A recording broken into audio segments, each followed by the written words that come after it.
এত ময়লা আসে কোন জায়গা থেকে? আরে রাজু আস্তে আস্তে ঘরের ভিতরে ঢুকতেছে কেন? চম্পা মানে বাজারে গেছে, এই সুযোগে ললিপপটা বের করে খাওয়া শুরু করে দি। ললিপপ না খেলে আমার গায়ে কোনো বলই পাই না, তাড়াতাড়ি এই সুযোগে ললিপপটা বের করে খাওয়া শুরু করি। হ্যাঁ এই তো একটাই আছে, আর নাই বেশি নাই, একটাই হয়ে যাবে না। আরে রাজু এই জায়গা কি করতেছে? রাজু তুই কি খাচ্ছিস?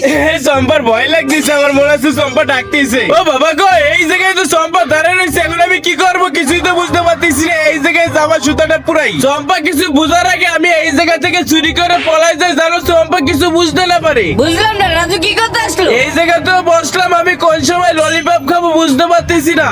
রাজু আমার সাথে শালা কি ভালোভাবে কাপড় চোপড় গুলো পরিষ্কার কর। তা করতেছি আমি, তুই আমার সামনে থেকে চলে যা। আমি দেখবো তুই কিভাবে কাপড় পরিষ্কার করিস। আরে রাজু তোর এখনো পরিষ্কার করা হইলো না? এই তো চম্পা এখনই হয়ে যাচ্ছে, আমি এখনই উঠতেছি। এই তোর কাপড় চোপড় সব ধোয়া হয়ে গেল, তোমরা লাইক সাবস্ক্রাইব করে দিও।